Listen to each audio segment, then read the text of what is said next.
So we wanted to put the tier maker to the test. Because I think this is a better way to look at prospects than a draft board, especially if you're on the outside looking in. Obviously, you're a team. You know what you want. You know what schemes you're going to run. You can rank guys very, vertically. 1 through 100, whatever. That can be, next guy on the board sort of thing, next man up. But from the outside looking in, you're more looking at just like skill sets. Because we don't have a scheme that we're projecting to. We got to project guys to all 32 schemes around the NFL and then say how good they're going to be there. So you really have to identify skill sets, what they do well now, what they need to improve, and what kind of physical ability they are capable of. And so this makes it much better, in my opinion, to basically compare across positions, I'll say, because we put, we're just going to devalue running backs. We're going to devalue interior offensive line in the PFF draft board just because it's not worth it. But they still need to be compared to their skill sets historically, so this is a better job doing that. All right, so are these categories correct? Yes, okay. I believe so. So we've got, at the very top, we've got blue chip prospects. These are the best guys. These are the guys who have true dudes in the draft board. That's a good way to say it. High floor, middling tools, so guys that you can still can get a good amount of production from who aren't going to be busts, Yes, those are guys that you're convinced you can play at the next level, right? Yeah, kind of plug and play guys, maybe aren't elite sort of physical talents, but they're already playing the game at a high enough level that you just know they're going to be impact. Tools and performance? That's kind of like that was like an Aiden Hutchinson last year. Tools and performance? Tools plus performance. So they may not be elite level tools. They may not be those high-end caliber athletes, but they have they have the tools to succeed, and they've already performed at a high level at a collegiate football field. And then tools. But the performance is a question mark here. Okay, all right. So I think we had one more tier, did we not? Do we? Yeah. I don't think we. I think it's the 4. I think it's just the 4. Yep, just the 4. Hopefully you can look. If you have some other ones that you don't think fit, we can. I think there was one more tier that was just elite tools, and then. Oh well, we'll make it work. Okay, we'll make it work. Where are we starting with this one? Let's do the blue chips. Yeah, let's start with the blue chips. You talked about it a couple minutes ago. There's a couple of these guys in this class. Who you got? Yeah, I got 3 guys in this class. Okay. We'll start with one, Jalen Carter, the defensive tackle from Georgia. Okay. He is, if I had to bet right now, the first non-quarterback drafted in this draft class. I love Will Anderson, don't get it twisted, but what he did against competition level he did, and the position he plays at, everyone's looking for that interior pressure. Special prospect. May very well, pass him over there, may very well pass up Quinn Williams as the top DT we've ever had as a prospect grade-wise. So he's one. We'll go. Right, Will Anderson is the other. Okay. Again, if you don't know about Will Anderson, he had over 200 pressures in 3 years in college. Doesn't come off the field. Insane. Yeah, he's a freak athlete in his own right. And then the last one here, we're going to go Bijan Robinson, are our 3 blue chips, Texas running back. And again, it's not going to be reflected on the PFF draft board because you do have to take positional value into account. That's why we're saying those guys are the obvious choices because they are valuable positions. Hitting on a guy like that, a Jalen Carter, a Will Anderson, those guys save you $15-20 million on the cap hitting on them. Whereas Bijan Robinson, you hit on him as a running back, you're saving $4-5 million on your cap. Right. Versus what you'd have to pay that guy in the open market. So those are your blue chip players in this draft. That makes sense. I was wondering, I figured that we were going to get Bijan in the blue chip, but I was wondering how much we were going to play around with the return on investment, just him playing running back. But as you said, these blue chip prospects, these are guys who just have true mastery of their position. And I would not disagree with any of these guys right here. What about the high floor middling tools category? Yes, this one, I think you guys know who already is going to go in this one. Someone like a Peter Skoronski, who Northwestern offensive tackle.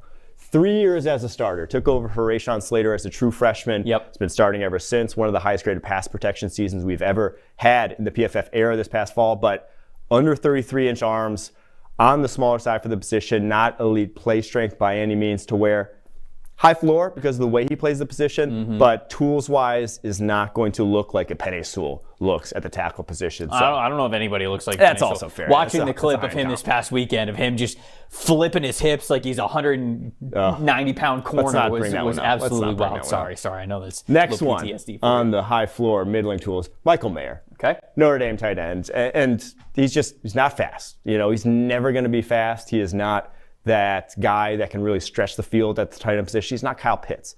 But as a route runner, as a blocker, dude's elite. I mean, he gets open. He knows how to. So he is a guy that everyone's going to say plug and play, 10-year starter, whatever. And I do tend to think it's the case. Obviously been starting since his true freshman year. Led Notre Dame receiving yards this past fall. Good after the catch. You're getting a high floor tight end in Michael Mayer. I do hate that saying. 10-year starter. Oh, it's I bad. hate it. Yeah, we rail against that. It's no. Who's a 10-year starter? Like, even if you're great, who comes around as a 10? Don't say that for guys that haven't played it down before. They're like, oh yeah, he's a 10-year starter. We don't even know if some of the best in the NFL right now are 10-year starters. So that's very fair. All right, but I'm just ragging on you. No. Next one, Brian Branch. Wow, I'm all over the place here. Brian Branch. We have the Alabama safety, but he played slot corner for Alabama. Right. Yeah. He is the best tackling DB by the numbers that we've ever graded at PFF. I believe he missed four tackles his entire collegiate career at Alabama. Just sees the game at a high level, but he is 6'1", 193. You know, he is not a physically imposing safety by any means. I think what you just do with him at the next level is he just plays in the slot. I mean, that's becoming a full-time role and a valuable role in a lot of defenses, as we saw Kyle Hamilton fill with the Ravens this past fall. That Brian Branch, absurdly good in that role already at Alabama. I think you just plug him in there. Know you're getting a good player. Maybe not, again, maybe doesn't have the high end that some other guys in this class do, that some other safeties even in this class do, but you just know you're getting a damn good football player. All right, who's next? Last one in that tier, Jackson Smith in Jigba, because he knows how to run routes, right? He knows how to get open, very high end in that regard. The understanding, that's why you have guys like Garrett Wilson saying that he's the best receiver they've seen, because he knows basically how to get open. Like he has that to his game. Now, he may run a 4.6. He may jump a 33-inch vertical. Like, he is not that impressive athletically, but more than enough to still have a role and still succeed at the NFL level. So I think, if you're expecting him to come in and look like even a Garrett Wilson did last year, I think you'll be sorely mistaken. But I think he could come in and look like, even an Amon-Ra St. Brown as a rookie. That's kind of the role you're hoping that he plays. I agree. I think Amon-Ra St. Brown is a decent comp for what you would want to see out of Jackson Smith and Jigba. So hopefully he goes to wherever Ben Johnson goes this offseason. That'd be sick. That would be ideal. Yeah. I agree. All right, tools performance. So is this, they've shown the tools and they've already shown college performance? They already have the stats for that? Okay. So they have plus tools, maybe not elite tools, but they have plus tools, and the performance is also at a high level already on a collegiate football field. So what we'll start with in that regard is Devon Witherspoon. Your guy. Illinois corner. 6'1", 180, not high-end physical traits. That's solid by all means. I think he's going to still run the low 4.4s. Good, test out well athletically, but it's not Patrick Peterson. It's not those guys where it's like, wow, that he really steps out on tape. But man, the performance was off the charts. Highest coverage grade in college football this past year. I mentioned the press coverage stat. I'm going to mention it a ton of times before the draft. 1 yard on 113 press coverage snaps this past year. 1 yard? 1 yard on 113 press coverage snaps. He's damn good. Jeez. So that's plus tools, and that is by far plus performance. So I think he gets into that category of a prospect. Will stay at the corner position for the next guy. And I think Christian Gonzalez belongs in this category. I don't think he has, 4.3 speed. I don't think, if I can find him. Oh, we're going. I don't think he's that caliber of an athlete, but he's smooth, and he's 6'2", and he's 200 pounds, and that obviously can make up for a lot of other deficiencies. That's just the ideal body type that you want at the position. And then you saw him ball out on tape this past year at a career high in terms of picks, career high for pass breakups, really put it on in his first year at Oregon. So I think he fits that bill to already with Devon Witherspoon, where it's like the tools are good, the performance is there. At that point, you got a damn good prospect. Those guys are your battle for CB1 right now. Yep, I agree. All right, next guy up on this list. Tools and performance. We are going to go to, who did I have next? We're going to go, I believe we went, I'm trying to think.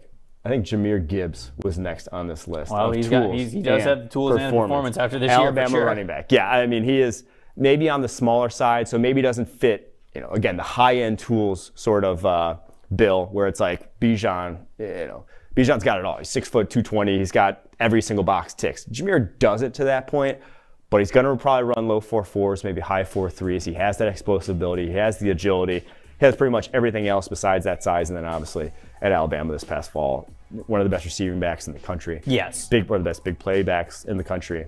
So yeah, I think he firmly belongs in that category of prospect.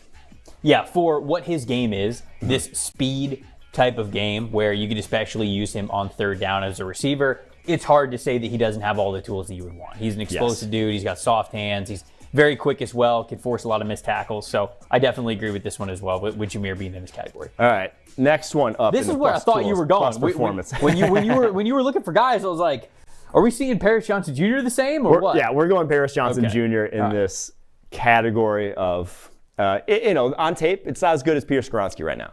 But physically, it's better than Peter Skoronski. And he doesn't, again, no one looks like Penei Sewell, but he's a lot closer to Penei Sewell. He has the arm length. He has the size. Like, he has that play strength that can move people off the line of scrimmage.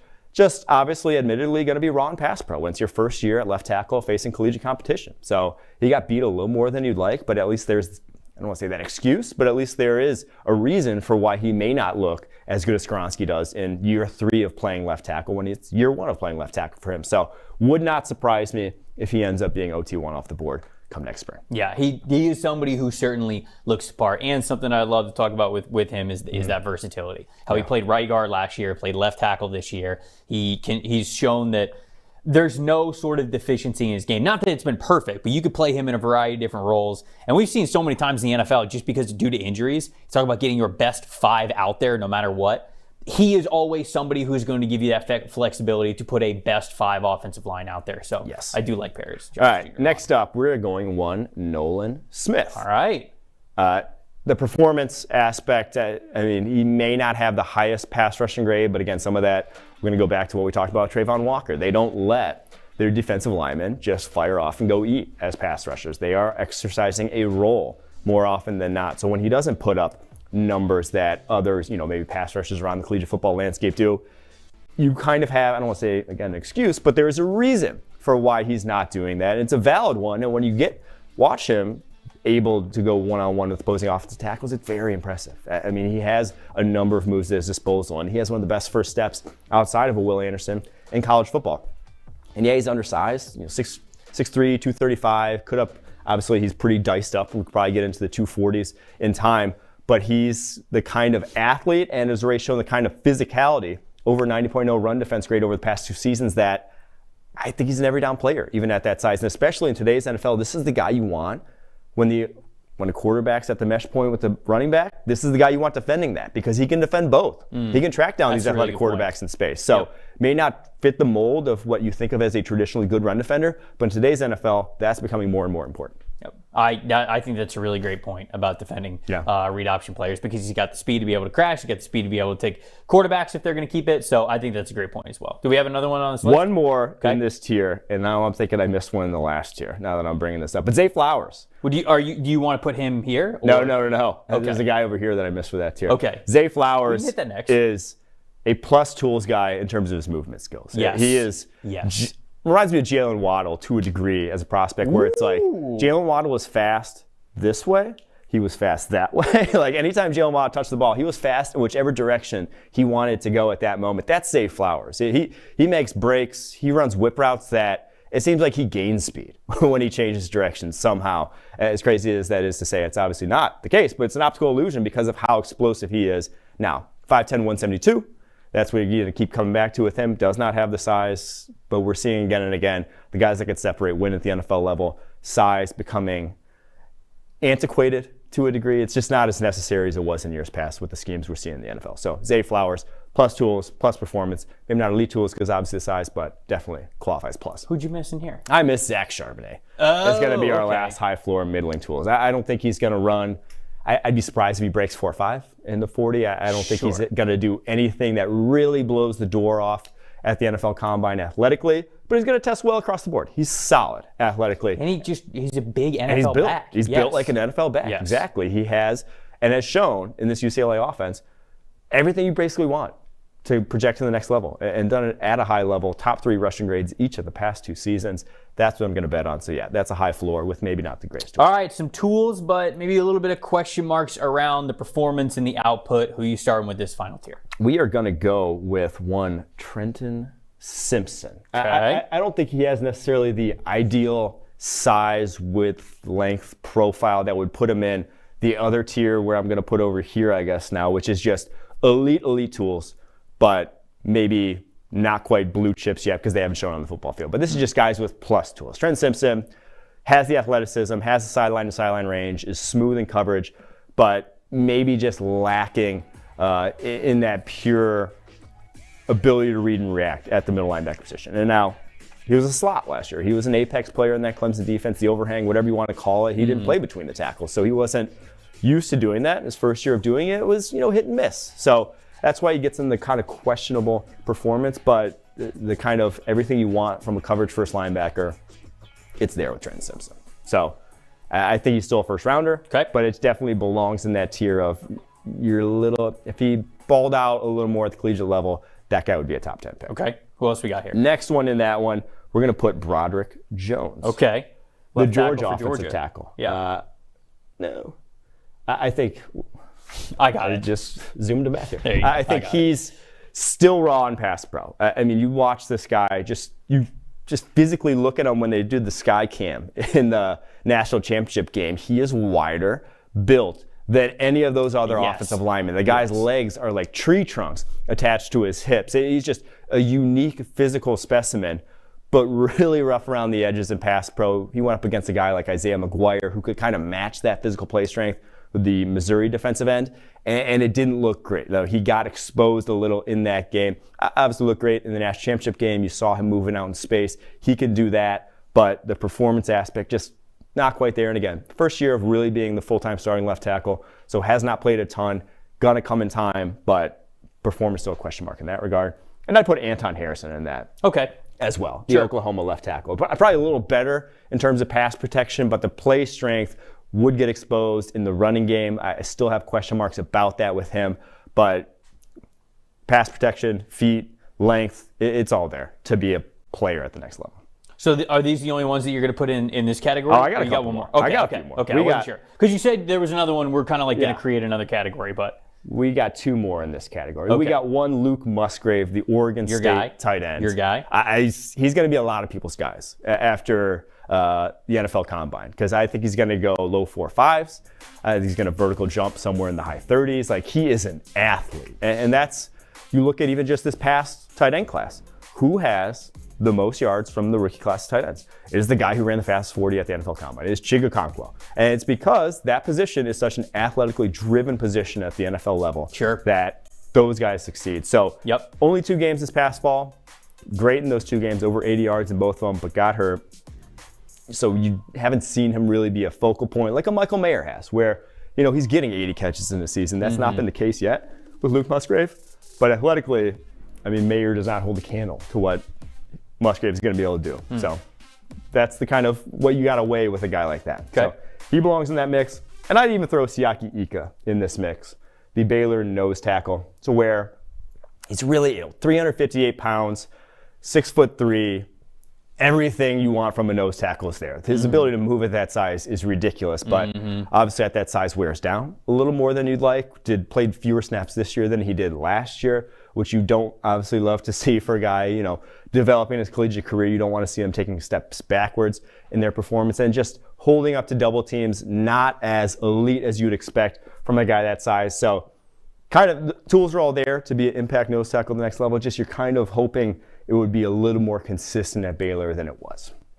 So you got 4 guys that are left on the board here. Is this the final category? This is the final tier. Yeah, I screwed that up. Take the pen tool and just write elite tools. Yeah, what we got? Well, yeah, you could put them all down here. That's the beauty of the board. These are all. Yeah, there you go. We go. have Quentin Johnston, the TCU wide receiver. We got Miles Murphy, the Baylor defensive end. Brian Brzee, the Clemson DT, and Tyree Wilson. This is just elite tools.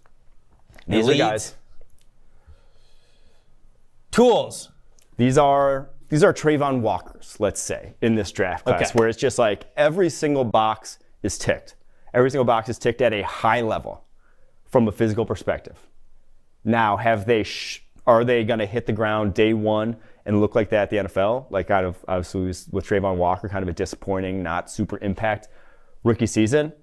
That could be the case with all 4 of those guys. But you're still drafting. You're drafting them for what they look like in years 2, 3, 4. Rather than year 1, because my God, they're impressive athletically, but still, and that's why they're going to go top 10, top 12, all 4 of those guys. But still, you're like, I wish they would have shown a little bit more on tape.